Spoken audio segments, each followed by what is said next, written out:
Friends, welcome back to പീലീസ് journey. ഇപ്പം ഞാനുള്ളത് ശ്രീ മുരുടേശ്വരം ടെമ്പിളിലാണ്. അപ്പോൾ നമുക്ക് ഇവിടുത്തെ കാഴ്ചകൾ കാണാം. നമ്മളിതാ പാർക്കിംഗ് ഏരിയയിൽ വണ്ടി നിർത്തിയിട്ട് ടെമ്പിളിൻ്റെ അടുത്തേക്ക് നടന്ന് പോവാണ് കേട്ടോ. അപ്പോൾ അവിടെ നമ്മൾ കാണാൻ വന്ന വ്യക്തിയെ ലോങ് സൈറ്റിൽ കാണാൻ പറ്റുന്നുണ്ട്. ആദ്യം തന്നെ ഇവിടെ വന്നാൽ കാണാൻ പറ്റിയ ഒരു ഗോപുരമാണ്, ഒരു 18 നിലയുള്ളൊരു ഗോപുരമാണ്. ഈ ഗോപുരം കടന്ന് വേണം നമ്മൾ ടെമ്പിളിലേക്ക് എത്താൻ. ടെമ്പിളിൽ നിന്ന് ഇറങ്ങിയിട്ട് പിന്നെ ശിവൻ്റെ സ്റ്റാച്ചുവിൻ്റെ അവിടേക്ക് പോകണം. അപ്പം ഇവിടെ നല്ല തിരക്കുള്ള ദിവസമാണ് കേട്ടോ. എല്ലാവർക്കും അറിയായിരിക്കും, ഈ അമ്പലത്തിൻ്റെ ചുറ്റും കടലാണ്. നമ്മൾ ഈ കയറി വരുന്ന ഭാഗം മാത്രമേ ഉള്ളൂ കര. ഞാൻ പറഞ്ഞില്ല, ഈ ഗോപുരം 18 നിലയാണെന്ന്. ഈ 18ാമത്തെ നിലയിൽ എത്തിയിട്ട് ഈ അമ്പലത്തിൻ്റെ ചുറ്റും കാണാൻ പറ്റും, കടലും ഒക്കെ കാണാൻ പറ്റും. ഇപ്പോൾ ഇവിടുന്ന് ലിഫ്റ്റിൽ വേണം കയറി പോവാൻ വേണ്ടിയിട്ട്. നമുക്ക് ടിക്കറ്റ് എടുത്തിട്ട് ലിഫ്റ്റിൽ കയറിപ്പോവാം. ഇതാ കണ്ടല്ലോ, ഇവിടെ ചുറ്റും കടലാണ്. ഇതാ കണ്ടില്ലേ നിങ്ങൾ, ഓരോ ജനലിൽ കൂടി നമുക്ക് കാണാൻ പറ്റും കേട്ടോ. ഇവിടെ കണ്ടില്ലേ, ഞാൻ പറഞ്ഞില്ലേ പണി നടക്കുന്ന സ്ഥലമാണ്. അതാണ് ഈ കമ്പിയൊക്കെ വെച്ചിട്ട്. ഇതാണ് അമ്പലത്തിൻ്റെ ചുറ്റും നമ്മുടെ ശിവൻ്റെ സ്റ്റാച്ചു നമുക്ക് കാണാൻ പറ്റുന്നുണ്ട്. ഇതാണ് ബാക്കി കാഴ്ചകളൊക്കെ, അവിടുത്തെ ചുറ്റും കാഴ്ചകളൊക്കെ ഇതാണ്. ശിവൻ്റെ സ്റ്റാച്ചു അല്ലാണ്ട് തന്നെ വേറെയും കുറേ സ്റ്റാച്ചുകൾ നമുക്ക് കാണാൻ പറ്റുന്നില്ല. ഇത് നമ്മുടെ കടലിൻ്റെ അങ്ങേ അറ്റം വരെ കാണാൻ പറ്റുന്നുണ്ടല്ലേ. ഇതാ അവിടെ ഫ്ലോട്ടിംഗ് ബ്രിഡ്ജൊക്കെ ഉണ്ട് കേട്ടോ. ഇത് നമ്മൾ ഗോപുരത്തു നിന്ന് ഇറങ്ങി അമ്പലത്തിലേക്ക് പോവാണ്. ഇന്ന് കുറച്ച് സ്റ്റെപ്പൊക്കെ കയറിയിട്ട് വേണം അമ്പലത്തിലേക്ക് പോവാൻ. ഇവിടെ മുരുടേശ്വര സ്റ്റാച്ചു ഒക്കെ കാണാൻ പറ്റുന്നുണ്ട്. നമ്മൾ ഇപ്പോൾ കയറി പോവാണ്. കടലൊക്കെ കാണാൻ പറ്റുന്നുണ്ട്, എല്ലാം കാണാൻ പറ്റുന്നുണ്ട്. നമ്മളിതാ കയറി എത്തിയിട്ടുണ്ട്.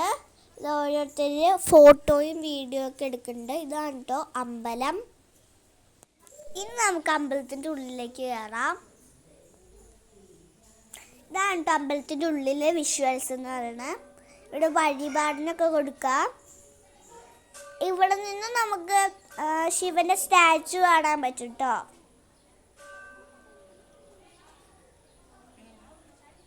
ഇവിടെ ചെറിയൊരു ക്യൂ ഒക്കെ ഉണ്ട്. ഞാൻ എന്താ മെയിൻ പ്രതിഷ്ഠ തൊഴുതിട്ട് ഇറങ്ങി. ഇനി ഇവിടെ ചെറിയ ചെറിയ പ്രതിഷ്ഠകളുണ്ട്, അതൊക്കെ തൊഴാം. നല്ല ഭംഗിയുള്ള അമ്പലമാണ് കേട്ടോ. ഇതാ ഇവിടെ ഒരു ഗോൾഡൻ രഥം ഉണ്ട് കേട്ടോ.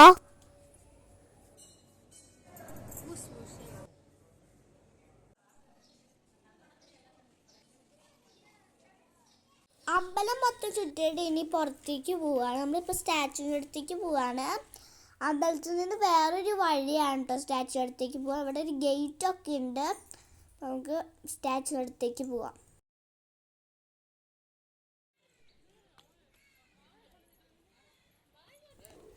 സ്റ്റെപ്പൊക്കെ കയറണം.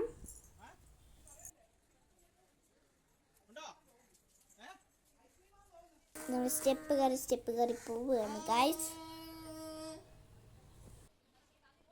ഈ ഒരു സ്റ്റെപ്പ് കയറിയാൽ മതി എന്ന് വിചാരിച്ച് എന്നെ വീണ്ടും സ്റ്റെപ്പുകൾ കാണിച്ച് മടുത്തു ഗൈസ്. ഇതൊരു ഉച്ച സമയമാണ്, ഭയങ്കര വെയിലാണ്. അമ്പലവുമായി ബന്ധപ്പെട്ട കുറേ സ്റ്റാച്ചുകൾ ഇതാ ഇവിടെ ഉണ്ട് കേട്ടോ.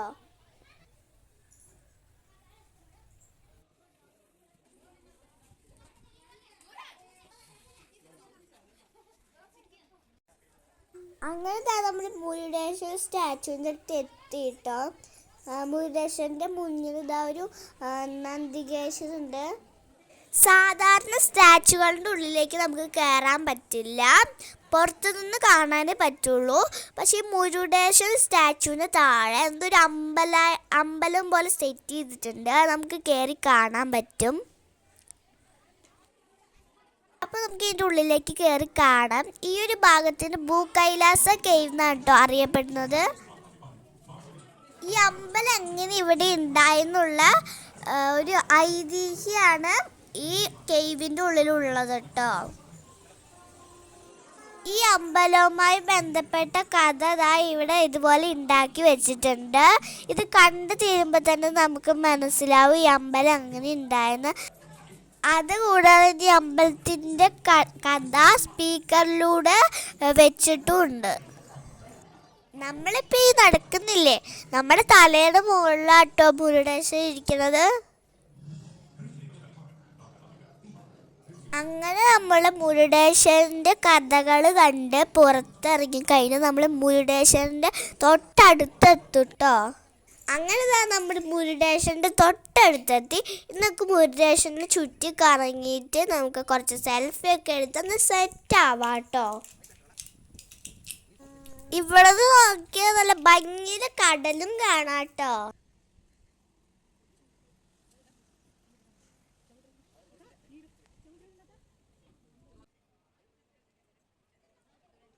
അങ്ങനെ കുറച്ച് ഫോട്ടോസൊക്കെ എടുത്ത് മുരുടേശ്വരനെ നല്ല വിശദമായിട്ട് കണ്ടിട്ട് ഞങ്ങൾ പുറത്തേക്ക് ഇറങ്ങാം കേട്ടോ. പുറത്തേക്ക് ഇറങ്ങിയുള്ള ആദ്യത്തെ ലക്ഷ്യം എന്താണ്? ബീച്ചിലേക്ക് ഇറങ്ങാനുള്ളതായിരുന്നു. സത്യം പറഞ്ഞെങ്കിൽ ബീച്ചിലേക്ക് ഇറങ്ങാൻ പോലും പറ്റിയില്ല. നല്ല വെയിലായിരുന്നു. ബീച്ചിലേക്ക് ഇറങ്ങണ്ടെന്ന് എല്ലാവരും പറഞ്ഞു. അങ്ങനെ ഞങ്ങൾ മുരുടേശ്വരന് ടാറ്റ ബൈ ബൈ പറഞ്ഞ് പോവുകയാണ്. അപ്പം എല്ലാവരും സബ്സ്ക്രൈബ് ചെയ്യുക, ലൈക്ക് ചെയ്യുക, ഷെയർ ചെയ്യുക. Tata bye bye, see U.